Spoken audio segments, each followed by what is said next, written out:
Hey everybody, thanks for tuning in to the DR Virtual Church Live webinar today on leading kids and youth through uncertainty. We're going to get started here in a moment as people are continuing to join. We just wanted to say hello and begin by setting up a little bit of the guidelines as to some best practices for how you can get the most out of this particular session. The first thing is that you do have a chat panel set up. So if you have anything that you want to say, you want to introduce yourself, we'd love to hear from you. You want to say where you're from, you want to say what you're doing, anything like that. And if you have comments and things like that as the conversation goes through, please use the chat. There's also a Q&A section. The Q&A section is if you have a question that you'd really like us to answer throughout the broadcast. We can't get to them all. We've had some amazing questions, but I would really encourage you, no matter what, to actually ask them, because we're actually compiling a lot of those for future episodes and for some other content that we want to get out to people. So definitely use both the chat and the Q&A. If there's something you really want us to hear and to answer, please make sure that you use the Q&A. The other thing is that there's a little option where you can hit basically the thumbs up button on a question.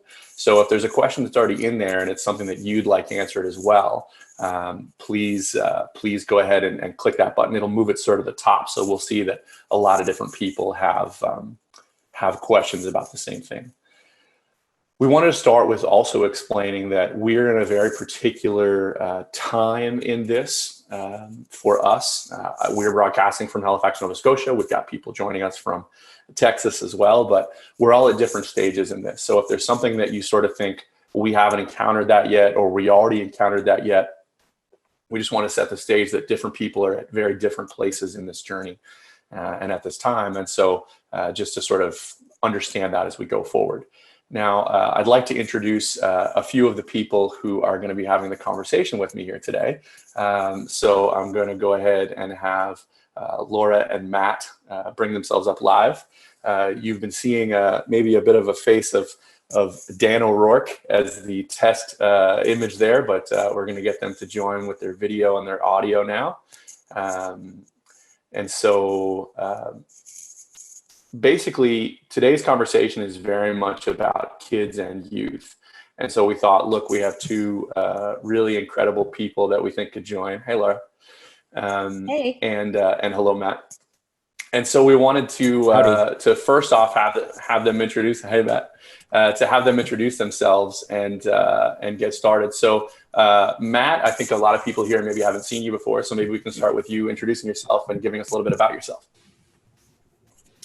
Yes, my name is Matt Regitz, and I hail from a little country just south of Canada called Texas. And as you can tell right now, self-quarantine or social distancing or stay-at-home orders, I'm actually on my porch. And I don't think you can do that in Texas, in Halifax either right now because of the snow. So it's a balmy day in Houston where I live. I've been a youth minister here at my parish where I grew up at, my home parish, for almost 20 years, and just recently joined the Divine Renovation Ministry full-time. Dream come true to join these great folks at helping parishes in their renewal efforts and making evangelization primal in their efforts. So yes, that's kind of what I've been doing down here when I'm not trying to keep all of my children, who are also home from school and studying, like all of you watching, closed up behind that door behind me. Perfect. Thanks, Matt. And Laura, maybe for those who haven't met you before, maybe you can introduce yourself and tell a little bit about you. For sure. My name's Laura O'Rourke. I am the Children's Ministry Director at St. Benedict Parish. That means I'm mostly responsible for birth to about grade 6. So that includes some preschool stuff, some elementary stuff, and then we do a middle school thing at there too. I also have 3 kids. They are all boys, 5, 7, and 10. They are also in that room. My door isn't locked, but hopefully they are going to not come in. But that's okay. We love them. So that's me.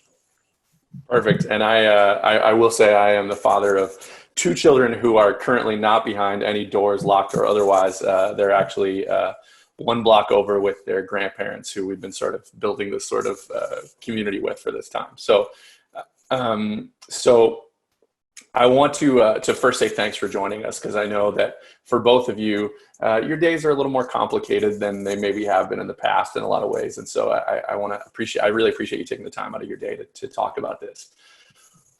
What we want to do through these webinars is basically the same things that we have always done, but for this new season that we find ourselves in. So our mission at Divine Renovation is to inspire and equip parishes to be missional, and through them bring people to Jesus. And that part has not changed for us. That's still our mission. And we believe that we're here to help parishes pursue their mission, which is to bring people to Jesus. And so we very strongly believe that that's what we continue to work on. And while there is so much in flux and so much changing, that has not changed and will not change.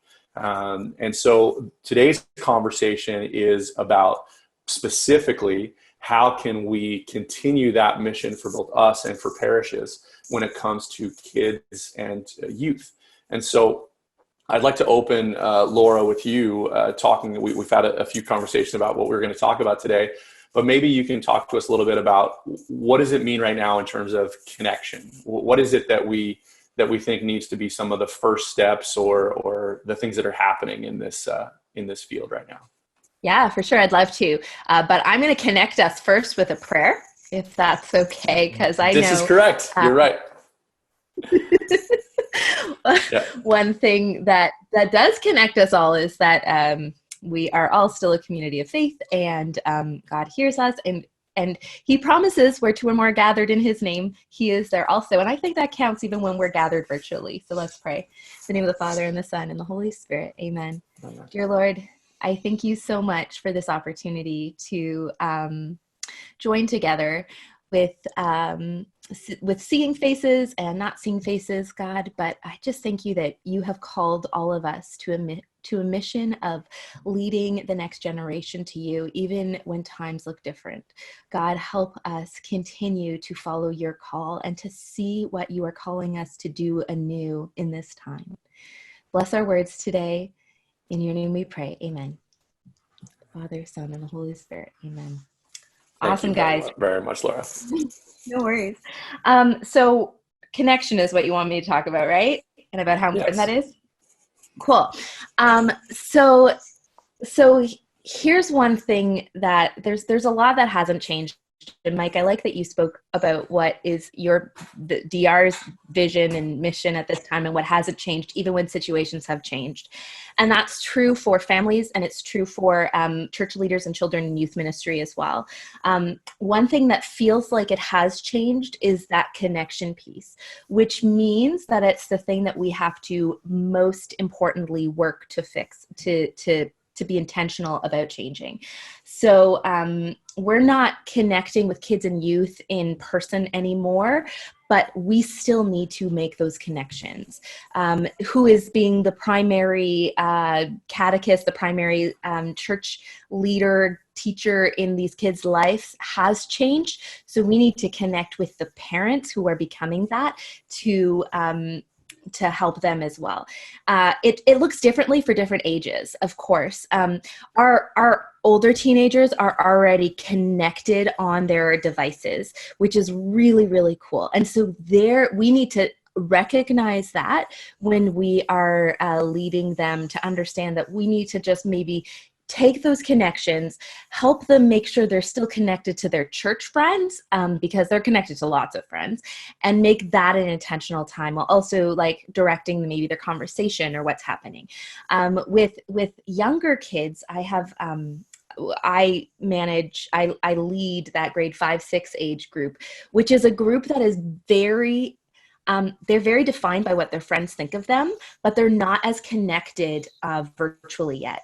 It's funny, we just got in the mail yesterday a new headset for my 10-year-old to play video games with his friends, and so he can talk to them, because up until this point, he hasn't had those connections with them at all, though they've been going to each other's houses before now to do stuff like that. Their main connection is face-to-face when they're at church or school. And so we need to help them connect in those ways, because those social connections are so important right now. And our younger kids, it's even harder for them to connect virtually. There are ways to do it, but we need to mostly think about connecting with the parents and helping them form community to really help them lead into those kids.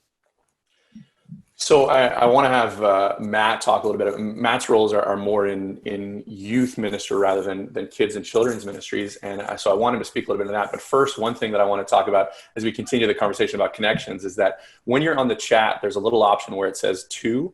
And right now, a lot of people are sending the panelists really amazing comments and telling us where they are. If you change that to panelists and attendees, that'll mean that everyone in the chat will be able to see what you're saying. So we love seeing all your messages, but we also want to make sure that that everyone else sees them. And the one other thing is we've had some people asking us, like, how do we find out about these upcoming? And so if you follow us on social or anything like that, you'll see them. But we've also got them right on our website. And also I've just popped in a little link into the chat as well. And it's at the top of the chat as well as just now, that lets people sign up for our newsletter. And so we've been sending out regularly, here's when the next one is, here's the replay of the last one, those sorts of things. So before we get too far into it, I want to make sure people were connecting in the right ways.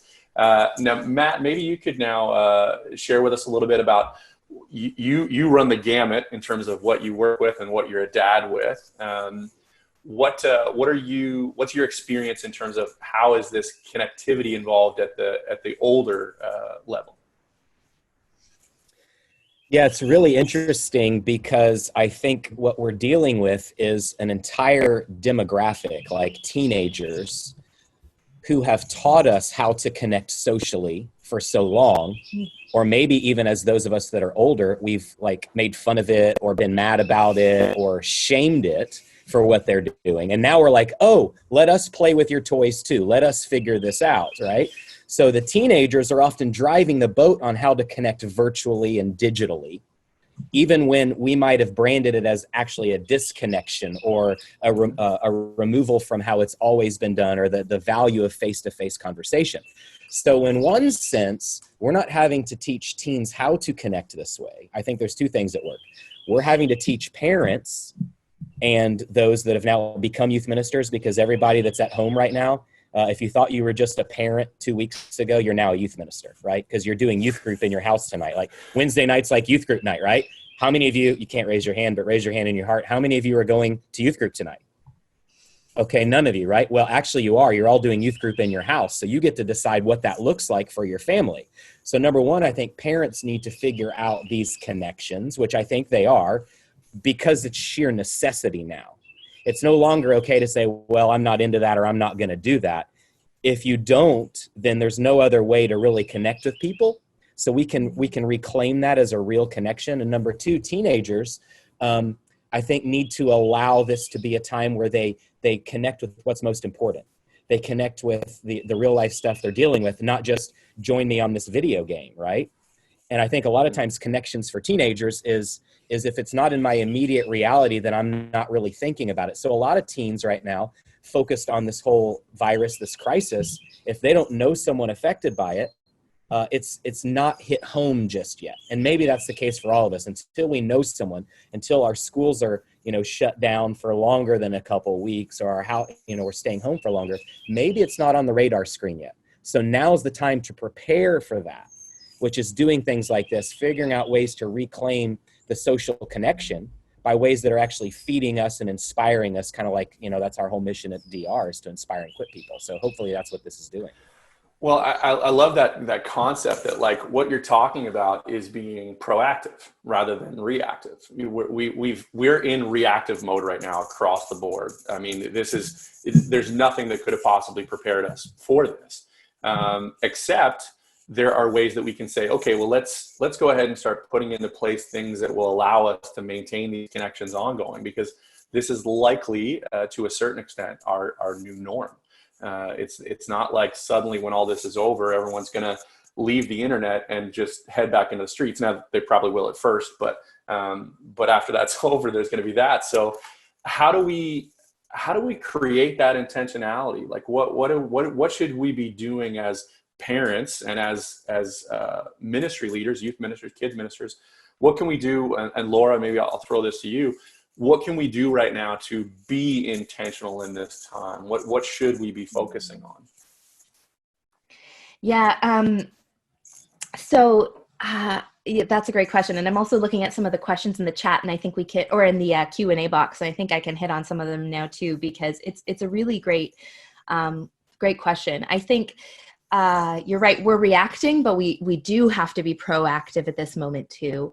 It's the moment that we can think out of the box. We can use some of the tools that Matt mentioned that the kids these days have been using all the time.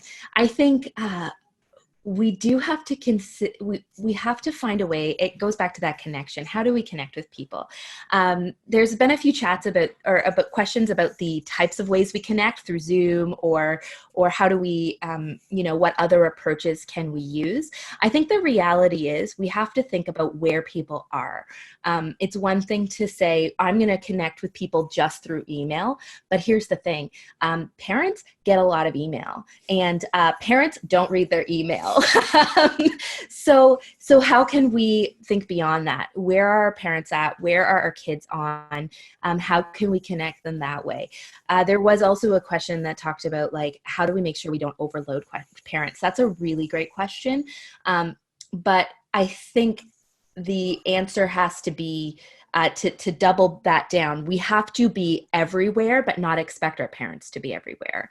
So we need to be on Facebook connecting with parents. We need to be on Twitter connecting with parents, Instagram, maybe email. We need to try to texting, calling if we have those relationships with parents already. We need to meet parents where they're at, but not expect them to be everywhere. So if we're like, oh, guys, we have to meet right at 6 p.m., let's all get together and meet as parents.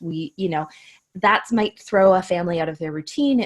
We can't expect them to do it. That would be overwhelming them. But making sure we can reach them where they're at is important. So when it comes to how do we connect with families who don't have a lot of, or kids who aren't connecting those ways, we really do have to think where they are on and meet them there. I think that's great. I think we always talk about, we have to go find people where they're at. We can't just expect them that they're going to be where we are. So I really enjoy that. Matt, I think you wanted to say something here. It's interesting about that too. And I noticed the sun's come out here in Texas. So are the birds. They're like chirping. So ignore the birds or enjoy the birds. This is the new normal, right? We're all living in a new normal. So this is my studio, but when you talk about connection too, Laura, what's coming up is how so many of our adults right now who are used to face-to-face conversations and connections are trying to figure out how to still have those. And Zoom is one great way, right? I mean, there's a lot of video platforms like this, but teenagers, at least up until, last week, until they started doing some Zoom stuff on for their schooling, do not use Zoom and Google Hangouts and chats and all go-to meetings. They're not the ones using that. The business world, and it's like an adult world. So in one sense, I think adults can help kids in that environment. Like, do we just want them texting through this for the next few weeks? Is that going to help the social connection? Or is something like this, even if it's a screen where I can see your face? I mean, for me, being down here in Houston, I already work remote for Divine Renovation, but I'm getting to know these people in Halifax just over the last few weeks, because this is how we communicate and stay in touch. We have weekly prayer meetings together. We have weekly check-ins. We do these podcasts. That's how I get to know these people. Now, hopefully one day I'll get to hug their necks and give them a high five, and when this is all over. But until then, this is a great resource, things like Zoom. And I know somebody in the chat asked about like privacy issues with kids. I don't know all the particulars, right? We're figuring all of this out in real time. We didn't get on today as necessarily the experts. We just got on to help navigate this with people. And so what I will tell you is all of my children locked up in that house behind me are using Zoom for their classroom activities. So like they have times they're getting on with their teachers and listening to lessons. They're seeing all of their friends on the little screen, which is great because they have not been exposed to face-to-face conversation digitally yet. So I think that's going to be a great resource for us too. Also, I don't know if everyone can see it, but at least our host can see it. If I look up in the corner of my Zoom up here, I can see a little thing that says recording, but then beside it is a little green lock that says E. It means it's encrypted. So Zoom is trying to say that they are trying to, as much as possible, make these as private as we want them to be. With kids, when it comes to that and inviting, like, invite parents on too. Sometimes when they're younger and we're more worried about privacy, that's when we want to be a little more like, maybe do an online church for them where we're pre-recording something, sending it out, live streaming it or whatever, chatting with them or their parents in the in the chat boxes. But when you're meeting it face to face, invite the parents in on it, have them there, and then it's less of a scary situation. Yeah, I think too, and I just wanted to answer one of the questions here. We had a question about wanting to know about supporting parents at these times, and I love the comment, not everyone's learning how to knit. Hilariously, I think I'm about to learn how to knit, having knit a little bit in my past, but not everyone's learning how to knit right now. How do we support parents who feel like they're overloaded? There's two things that I would really strongly recommend. One, there are so many incredible organizations that are currently putting out content, whether it's educational, whether it's spiritual, whether it's support. And so really asking them to lean in. But the other thing that I've really done over the past few days, I have started reaching out in much more than I ever was before. And most of those conversations are short. People actually don't necessarily have time or even need a super long conversation. No, everyone knows that everyone's burdened and no one's expecting everyone to unburden themselves on another human being, which we are. And that's really important for us to remember. Like, we're human beings. We just can't hug each other right now. And so what I do really regularly now is I've actually taken on my texts, I've got all the way back to the last people. I've actually started going back to the bottom of the people that I've texted, who's the person longest ago I texted, and started reaching out to them to try and bring people back up onto the top of that list to basically say, like, look, I haven't talked to you in forever. Are you okay? Do you need anything? What can we do? And I think that small amount of community and hope in this time is something that I know I've really loved getting as a parent. The people who've reached out of the blue has been incredible. I really hope that other people get that.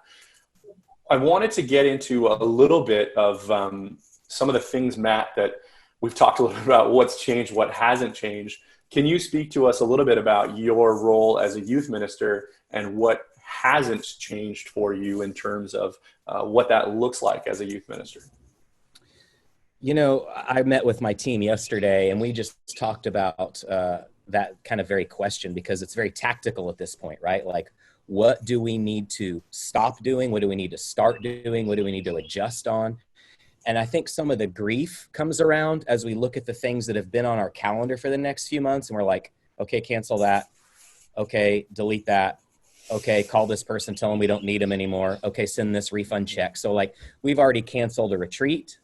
We canceled our big formation evangelization days we call Connect Saturdays. That's kind of how we handle 700 teenagers at a mega parish on a Saturday. We had a friend of mine, another speaker in the Catholic world, Mark Hart, coming in. We've had to call him and say, can we reschedule for the fall? I know you were going to pop on a plane in 10 days, but we had to cancel that.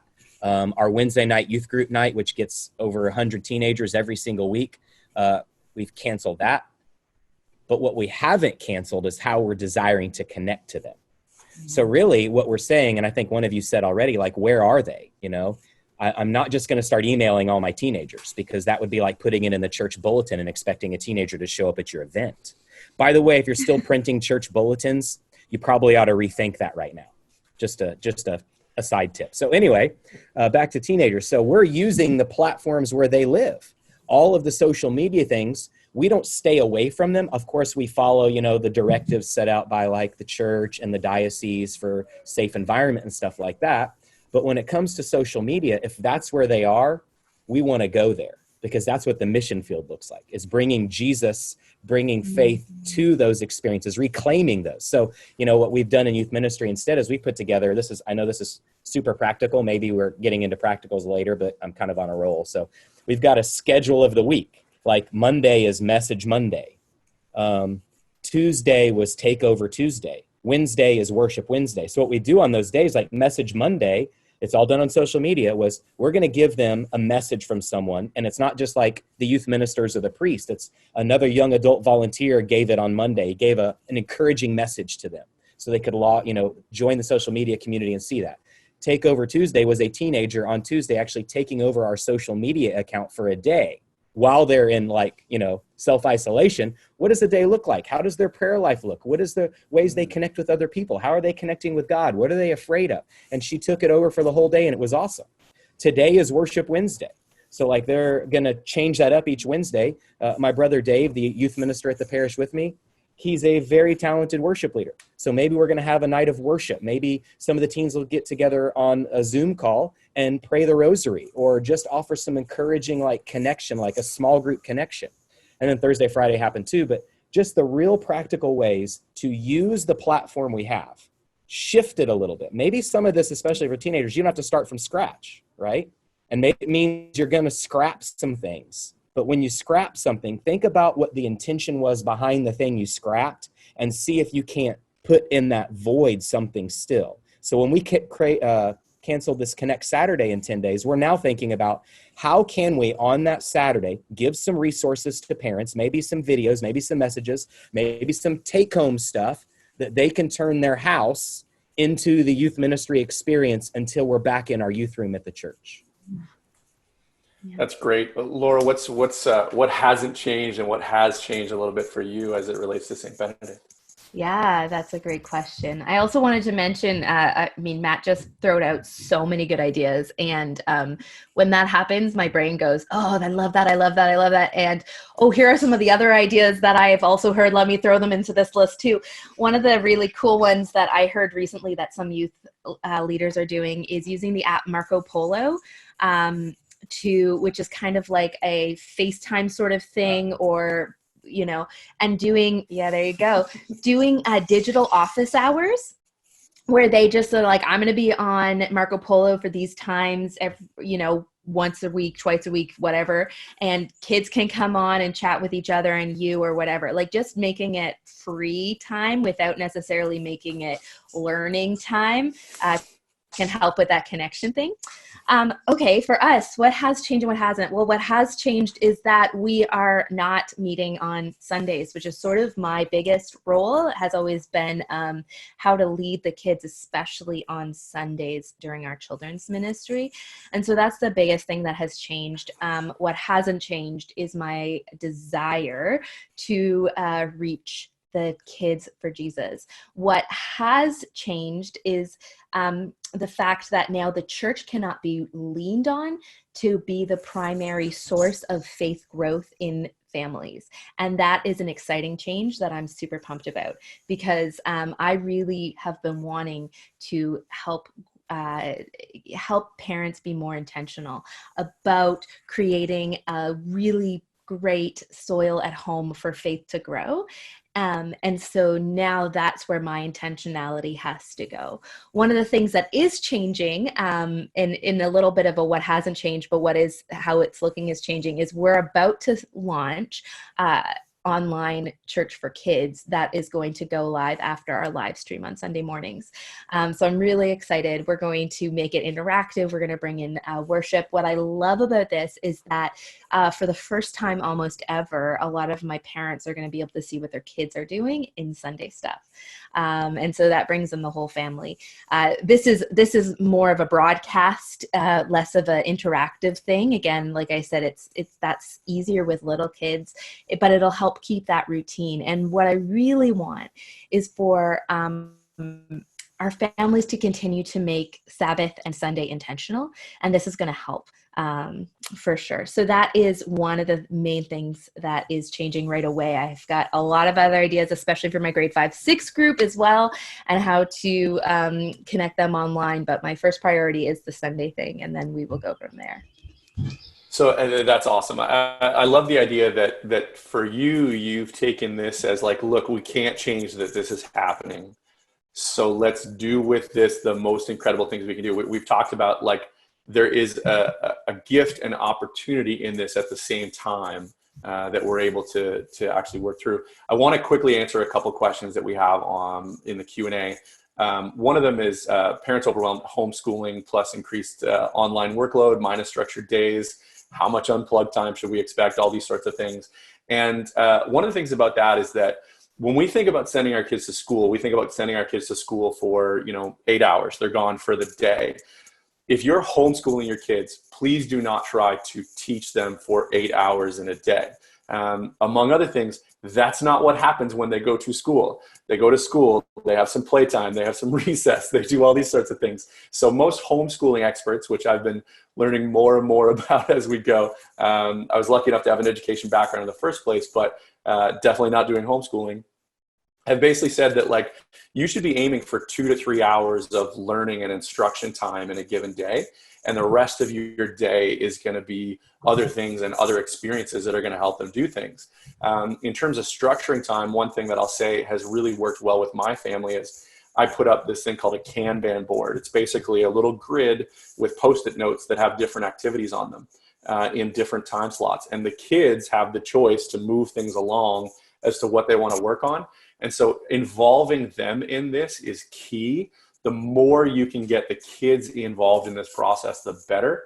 The more you are trying to impose this upon them, especially as you get older and older and older, the more they're going to say, no, this isn't what I want to do. In terms of fun themes for online meetings and small groups, I'll just throw out one kind of cool thing is that one of the things I would say about this is, what are kids or the people that you're actually trying to work with interested in? I think a lot of times we try and go, you know what I bet the kids would like? A thing about this. And it's like, look, what kids are interested in right now is pretty easy to find out. You go on YouTube or you go on Netflix and you find the stuff at the top and you're going to find these things really, really quickly. I was watching a kids church program with my kids this weekend. We're watching a live stream. And they had used Chosen instead of Frozen as the theme for their whole thing. And it was wonderful. The kids were immediately like, I know what this is. And then they could dig into it a little more. So basically, much along the lines of bringing it to where they are, let's make sure that we're actually doing things that kids are already interested in. And this is what we're going to do. Don't try and impose some new system on them just because we think it's going to be fun. Yeah. And can I also add, I think structure is super important. When we're talking about anxiety too, because I know this is sort of themed around that, things in the world are uncertain at the moment and kind of up in the air, and everything for our kids and our youth has changed. And some of them are I asked my 10-year-old, like, how is he feeling? He's like a little worried, kind of excited, that sort of thing. And I get it. Like, they're all sort of feeling that way. Like, this is totally, like, my world looks different. And I get a lot of free time, a lot of freedom, it's kind of cool. So they're feeling those different things. Structure helps. What they've lost is structure. We as parents and as leaders leading parents can help them put structure in. However, do it in a way that they can take ownership of it. Do it in a way that they can, I just put a schedule up this week for my kids. I have at least 2 of my kids can read, and so they can help the younger one who can't yet follow along. But a lot of it is like, there's a lot of free time in it. There's a little bit each day of like educational stuff. And even that is just based on, there's a number of things you can do at home. Pick one of them that is kind of in this educational topic. There's free time, stuff like that. And so and it allows me to work. I mean, I can help them. They have a Google Home where they can ask, to tell them when the next time is that comes up. A lot of it they can do by themselves. And so it becomes it helps structure everybody's day. My kids are doing chores. They have shied away from chores forever, and they've always avoided it. And all of a sudden, this is what they're doing. Matt, that's in our schedule too. That's in our schedule. We got chores built in, and the other thing I think you're talking about, the theme of this seems to be intentionality, right? Like, we have to be more intentional now, or we'll actually go crazy, right? I mean, let's just be really honest. How many parents 2 days, or maybe some of you did it last week too, but like, you're 2 days into this homeschooling thing and you're like, if they don't open the schools by Friday, things are going to get ugly up in here, right? So intentionality is like what's going to keep us sane, and it's going to give us a plan. And I think even if the plan changes, which we know it is, right? I mean, you hear the reports from the governments or the churches, like we've got this recommendation now for gathering sizes. Oh no, it's this size. Oh wait, it's this size. Oh wait, everything's shut down. So we have to adjust our plan, and we got to be open to that. It can be hard for some of us parents that operate like, I've had the same schedule for 40 years of my life, right? So that's a challenge for people. And I'll tell you, here's one practical way today. Today's the Feast of the Annunciation. Nobody's going to church, but there are thousands of live streamed and recorded masses on television, on the computer, whatever medium you're going to put it on to watch. And so for parents, we might actually turn into the sifters of that information. Like, let's go out today. Let's spend 30 minutes, say, okay, I want to find the one mass that's been recorded that I can like broadcast onto my TV from my device. And let's do mass together, even virtually while we can. And so I think even us sifting through some of that stuff, like on Sunday, we made our kids put on like normal clothes, like not show up in like their underwear or their pajamas for mass. And they couldn't be eating during mass. And my son was like, well, we're not receiving communion, so there's not really a fast. I'm like, because I said so. I didn't know better. No. So like, we'll eat after. Like, let's still fast as if we're going to mass. Like, let's do those practical rhythms that give us intentionality and peace and structure by just giving them a little tweak, even though if it feels like everything is up in the air, you know? And here's another great one I'll say for parents. Parents, you should be looking for ways to fill your cup too. Like my wife and I have had 2 date nights, not with just each other, but with another couple in the last week out here on our porch. So we logged on with a Zoom, we had a drink, we had a, chat with them for an hour and a half on our back porch. Like that finally needed some parent time. Because by the time the day's over and the kids have sucked everything out of us, we need some downtime ourselves. Let's not forget to connect intentionally with other people that are walking through this mess also. So I think that's going to be a helpful thing for us to do too, parents, is figure out what we need. Yeah. Sorry, go ahead, Laura. Yeah. Thanks. One of the things that I really think is helpful to frame all of this in is just to figure out what we want to accomplish during this time, because as we've all said, things are changing so fast. Things are always changing. It's really hard to plan like long term at the moment when it comes to our ministries or whatever. But what we can do is say, what do I want to look back on this time and see happened? And of course, we can make room for God to do lots of beautiful things here, but we can also be intentional about it. So do we want to look back and say, oh man, my kids got through so many video game levels. Like, I'm so proud of them. Or, which is fine, they're allowed to have some free time. But, or do we want to say, like, when we talked about chores, this is the time that my family started working together as a family and started supporting each other in running this house. Or this is the time when we got really close as a family and we started like intentionally eating together. Or this is the time when my kids really started owning their faith. Or this is the point where I started owning my faith and recognizing that I could have take ownership of it and recognize that I was in charge of how much I prayed, how much I read the Bible, whatever, Let's figure out what our intentions are, both for our ministries, for our families, and let's ask our kids what their intentions are. Because when you sit down and talk to them, say like, what do you really want to look back and accomplish here? That will help us structure our days. That'll help us plan what we're doing. Regardless of when this is going to end, it'll help refocus the whole thing for us. Yeah, I really love the idea that we have this opportunity to do things that we probably didn't before. My family schedule is wild. We're taking them to a million different things. They've got soccer, they've got hockey, they've got gymnastics, they've got all this different, the Cubs and the Girls Guides and all this kind of stuff. We've sat down as a family for dinner and for lunches more in the past week and a half than we probably have in the last several months. And, even when we have come together as a family, it's like, okay, well, you're doing this and I'm still working at the kitchen table trying to get this, and I'll go ahead and grab your food, but my food's not ready yet and I'm going to do these things. We've now got it that everyone's meals, because in our house, it ends up being about 4 different meals for the 4 people that actually live here. And so those 4 meals are at the table at the same time. And my kids begin by leading us in a prayer to start. And that's something that, previously that's always been us saying, okay, can one of you do this? They've now gotten used to, this is what should happen when we do this, because that structure is in place. Structure, it's funny. We need that combination, that balance of structure and choice all at the same time. And right now they're leaning on us for support.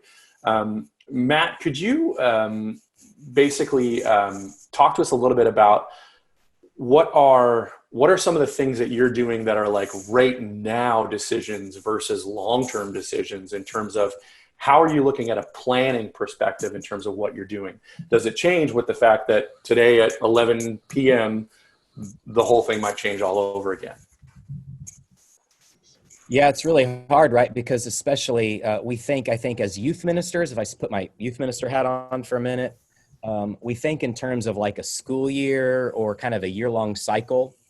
So I know like in youth ministry, the turnover can be like 3 years. So by the time you resign from youth ministry after 3 years, you've done everything 3 times, So it's not like an assembly line where you do something one day really well and by the end of the week, you're an expert, right? It's you did something one day and it wasn't really perfect. I'll fix it in a year. And so we all of us a lot of times think in those year-long cycles or semesters, and we're forced to, right? Because we have churches with limited space and resources that we've got to plan around the kids ministry and youth ministry and adult ministry, or the volunteers. They need a heads up. They need some time to plan. It's also because like when we put book confirmation, we know when the bishop's coming. Well, that's our end goal. Like we've got to do all the stuff before the bishop shows up. That's just, the rug's just been pulled out from underneath us on that year-long plan. And maybe now the decisions you're making are for 2 weeks ahead of time. Or maybe you're looking at the things you had a year from now and realizing, okay, maybe we can keep that on the calendar, but it's going to have to look radically different than it did. And I think that even goes in our own houses right now, right? I mean, how many vacations have you had to cancel? How many business trips have you had to cancel? How many of you are having to work remotely and you don't know what that looks like yet? I think we need to give ourselves permission for the next couple of weeks. And I'm saying this as now I'm putting on my dad hat. We need to give ourselves permission in these next couple of weeks to adjust our plans. And maybe we're thinking, maybe I'm jumping the gun here, Mike, on this, but maybe we need to think in like little 2-week chunks right now, right? Or let's reevaluate at the end of the week. My family right now, every Sunday before we go to Mass, we have a family meeting. And we talk about what worked in the last week, what didn't work, what we want to look forward to this week, prayer intentions we have, and let's kind of set our mind on the Lord for the day. We've had to adjust to evening and morning family meetings right now. And my kids aren't happy, right? They hate it. But like, it's giving me sanity too. So like part of the family meeting is pull up your email from your teachers. I want to see what they said since yesterday. I want to see the assignments. I want to know how to support you. Mm-hmm. So I think family meetings more regularly. This shouldn't be less meetings because we're all remote. It actually means more meetings. And I think that goes for those of you that work in the church setting too. Like this doesn't mean, well, we have a weekly staff meeting, so let's just keep the weekly staff meeting and go remotely. That's a good start. But should your staff meetings be twice a week? Should they be shorter and every day? Just practically think through. The more regularly we connect and evaluate and adjust our plans keeps us from having to rely on the plan we set in a pre-COVID environment for something that might change around us in the next week. Is that kind of what you're looking for, Mike, or did I kind of pontificate about more stuff than you wanted? You perfectly said what I really wanted you to say. That was a softball toss up so we could crank it out of the park. I think, really the biggest thing that I think we wanted to push ahead of this is that some people are spinning their tires about what's going to happen really far in advance. And it becomes very difficult to go, I have no sense of what's going to happen moving forward, so I don't know what to do right now. What's going to happen moving forward is that you're going to try and bring kids and youth closer to a relationship with Jesus Christ. That doesn't change. That's the long goal. That's the long game the entire time. Let's talk about what you're going to do this week and this next 2 weeks. I love the idea of filling your cup a little bit. When I send messages to people in the first couple weeks of this whole thing, I was always saying, stay safe. This was a regular thing that I would say, I hope you're well and stay safe.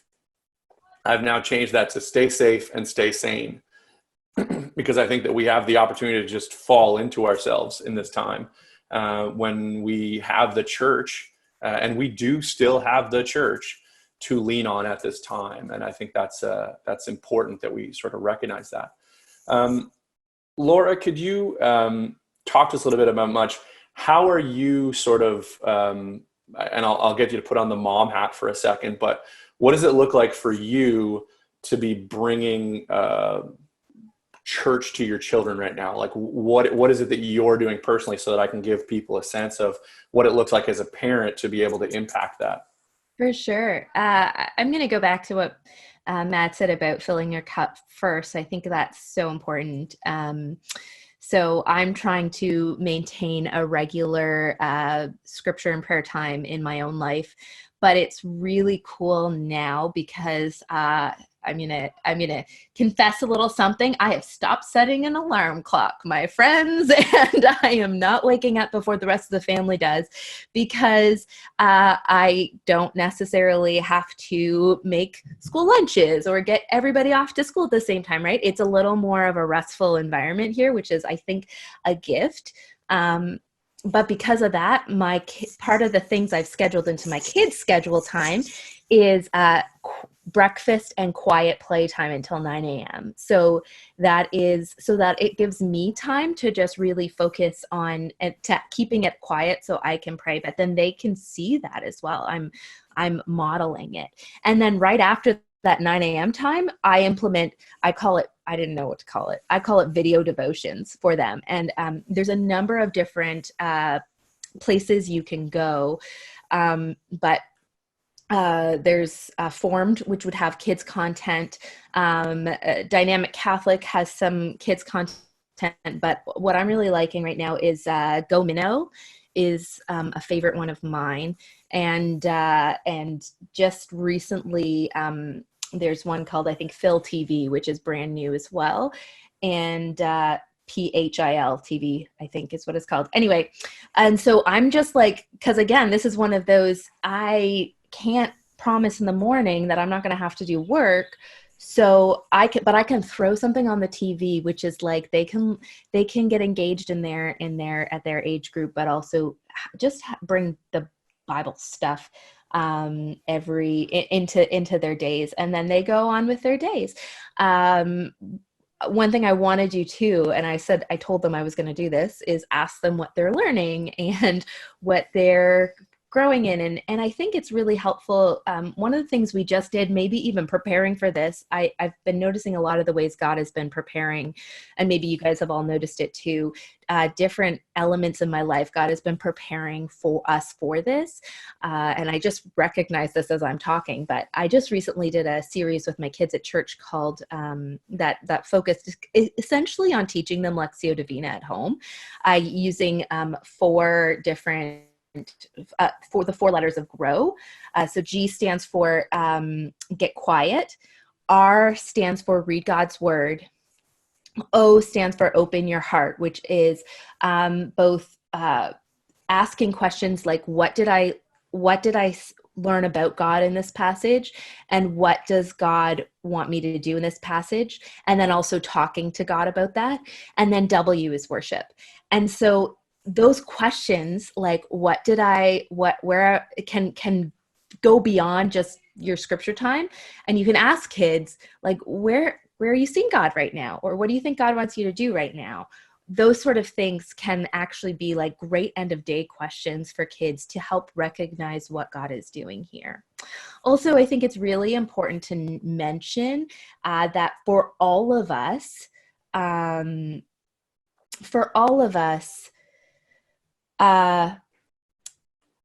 theology is formed in times when things are uncertain, in hard times. It's true for kids, it's true for teenagers, it's true for adults. are living in a time where we might be feeling anxious or uncertain will lead toward will pour out into our kids, but our kids are also looking right now when things are feeling uncertain and going, what am I learning about God through this? And so that brings more intentionality into it, because I need to make sure my kids aren't learning through this, that this is, when I say I'm seeing God give gifts through this, it's not me saying God has done this to people. And that is a theology that can grow through it. And so that one of the ways as I parent and also hope to lead into parents is that sort of idea that we do have to recognize that the kids are going to come out of this seeing, understanding something about the world that they didn't before. And that's theology, no matter whether you believe in God or not. That's theology. And so we need to speak into that. One thing, this is wonderful. One of the things I love about this conversation is that as much as we're giving everything to these other people, I'm listening to two amazing parents talking, going like every once in a while writing something down, being like, that's good. I like that a lot. I'm going to do that. One of the things that I wanted to say in regard to Laura and resources, because the 2 times that Laura has been on here, she has been a wealth of resources, is that we're actually working on our own site to spin up a resource hub, which will contain a lot of the links that she shared with us. And so that'll be coming up on the Divine Renovation site relatively soon. Matt, can I ask you a little bit about, first off, I love the birds in the background because you can hear them? Yeah, a little bit once in a while. I'm a little bit jealous. I'll be honest. There's no snow here, but it's definitely not, I'm not sitting outside on my deck right now. So can I ask you, you've talked to me about this personally, about the idea of how is it and why is it important that we need to now be connecting with what are our kids doing in the places that we weren't paying attention to before? Like, our kids, they might come home and I don't know how much your kids have for phones or iPads or whatever, but all of a sudden they're like this. And in a lot of cases we're like, what are you doing? And they go, nothing. And then they kind of walk away. Can you talk a little bit about right now our responsibility and our opportunity to know a little bit more what our kids are doing at this time? Yeah, this is like a landmine question you could step on, right? Like you tell parents, don't give them a cell phone till they're this age. And then all the parents are like, no, I gave it to them when they were 4. It's awesome. And, we could go on to the pros and cons behind that. But I will tell you that having a 13-year-old, he turns 14 in a week. So no birthday party, stay at home with mom and dad. He can't wait for that party. But one of the things we were going to do on his birthday was give him a phone. And when I say that, I don't just mean like, you're 14, here you go. It's give him a phone that's, very protected and all of that kind of stuff, just to put the caveat out there. So while he's in my house, I can help him navigate and teach him how to do it. Because typically what happens, right, even if we do some of that, they then take this phone and they leave the house and they go to school or they go to a friend's house or they do a sleepover. No control over this, we feel. Now, we can always do triage later, like looking in their phone, who have you been texting and all of that. But now what an opportunity to actually reclaim this device, this world that they live in. They can teach us, because typically what happens is they're teaching us how to use technology, so we don't know how to control it. Mm-hmm. If they're ahead of us on the curve and we're being, dragged behind on that, we don't even know how to speak truth into that. We're like, oh, okay, well, I hope they're not doing anything that's inappropriate. They're teenagers. It would be like giving kids a car keys at 14 and saying, good luck, son, right? We need to be sitting co-pilot with them. We need to be teaching them. So this is a great opportunity while they're in our houses to be more engaged in their technological world. I mean, you should always be their friends on every platform they're on. You should always have the right to go in and just hold them accountable and check in with them and talk to them, but have the conversation. If you haven't had the conversation regularly before, they're going to be sitting around your dinner table every night right now, which is a huge gift, right? But have these conversations with them. Start getting involved. Learn what they know about it. And maybe parents, we're going to get used to this platform so much that we can now teach our kids how to be socially appropriate in the digital world. And I'll also say, Laura threw out resource. One resource I'll put out there too, that the Steubenville, Franciscan University at Steubenville Youth Conferences is putting out. They have these great conferences that I get to be part of every summer and get to travel and share the gospel with teenagers every summer. We bring our teens to the conferences also, but they're putting out a resource now called The Upper Room.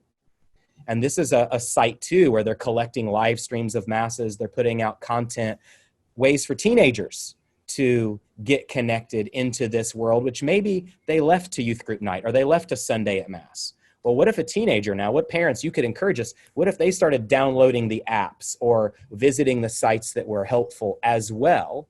Because we have to. We can't just send them off to youth group, right? It's no longer the church's job, it never really was, to catechize our kids or fix our kids or give them Jesus. That has to come from the domestic church. And I love that some of the comments in here have been about the domestic church, because we're really being forced to do that into creating this new normal, because when this ends, we hope that there's a new normal. Yeah. And can I also, sorry, Mike, I am going to step in. I love what you were saying about it's a great time to really shift the digital health of our families right now. And I want to encourage parents to also recognize that it's a good time to shift your own digital health as well. One thing I mentioned in a meeting the other day about talking, I was talking about this online kids church idea, is that while this online mass live streaming thing is happening, while most of us are, hoping that the whole family is involved, it could easily become this, right? Me with my phone watching it between me and the rest of my family. And that's what sort of bringing more family members into that live stream, into having something for them is going to help. But as we are, and I think to grow beyond that, as we are helping our kids navigate being, now we're like on board with everybody being socially connected. But we also want to help them navigate and create these rules in our houses. And for our kids, like that's, they don't even think it's not even in their frame of reference that they would have their electronics in their bedrooms, right? Like we've just always set that. But like, can I encourage parents to do that too? Right? As you guys are thinking about how to increase the digital health in your families, do it with yourself as well. Try to set boundaries on it, because as we're talking about anxiety a little bit, we're growing in anxiety because how quickly everything's changing around us and the news and what's happening in the world, and it is translating to our kids. And I know I'm constantly like, oh my gosh, what's happening next? What's going and I need to put it down. I need to set the proper boundaries. I need to make sure, especially on a day when I'm trying to, if I'm focusing on Sabbath or whatever, that I am putting this idol away for a bit and focusing on God, And so I love what you said, Matt, about that, because it just brought me to think, like we need to focus on it with our kids and also with ourselves. Well, I'm gonna bring us to a close here in a second, and I'll ask both of you if you have any final thoughts. But Laura, that's a pretty awesome way to, I think, close things out a little bit. I think that the things we've tried to talk about today are twofold. Number one, how as we as the church, how as we as ministers working with kids and youth, how can we connect with people? And we know that most of that is digital. We know that is the reality of how things are right now. But the other thing is that your home does not have to be purely digital. Your home is a place where you actually look, the only people you can hug right now and hold hands with and all these sorts of things, they live in your house. And so if we use this time well, we can build those relationships stronger than I think we ever have before in many ways. Matt, did you want to say anything before we close out today? I just think this is a huge opportunity, right? I mean, yes, it's a crisis, but the Lord's going to use the crisis for his glory.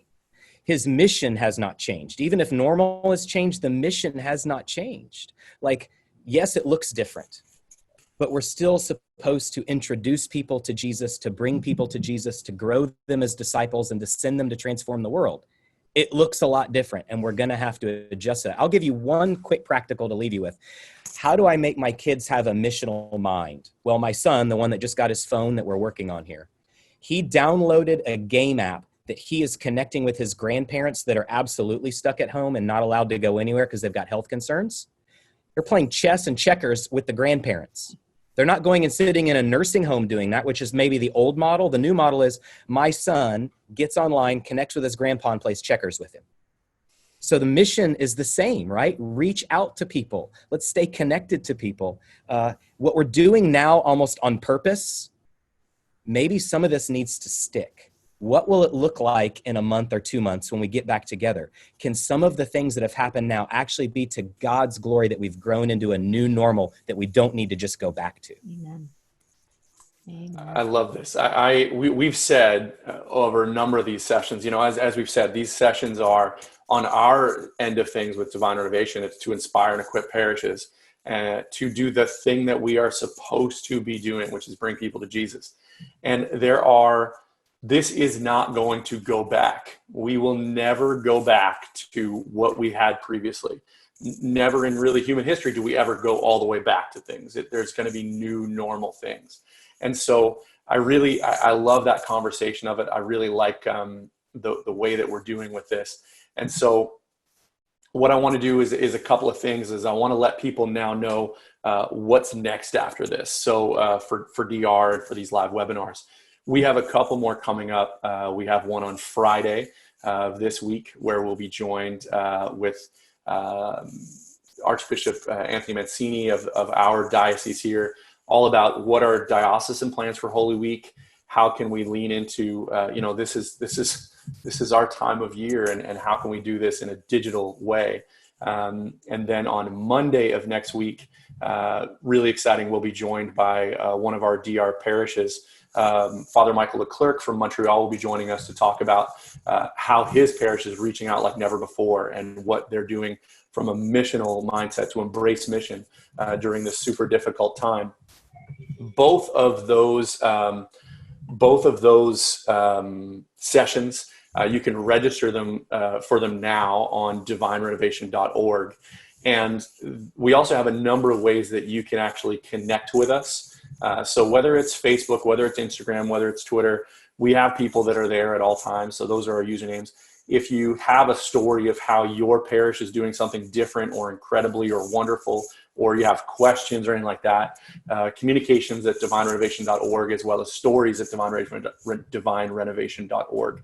The stories email is your parish doing something we should know about that we can share within our community? And that's what we want to get there, is if your parish is all of a sudden doing something that's just changing things across the board, we really want to know about it. And our plan for the foreseeable future is that we're going to be doing these on Mondays, Wednesdays, and Fridays. If you go to the link at the very top of the chat that we have here, divinerenovation.org, #start, you're going to be able to watch, to sign up for the newsletter, which lets you know when we're going to be having the next one of these. And we're going to make these rewatchable in a number of different ways. So you can come right back to them and register to rewatch them on Zoom. The really nice thing about that is it lets you see the chat, so you can actually see what people said.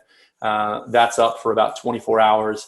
And then this whole conversation moves over to YouTube and free on the Divine Renovation Network. So these are going to be able to be seen again. All you have to do is follow along, and we're going to make this happen.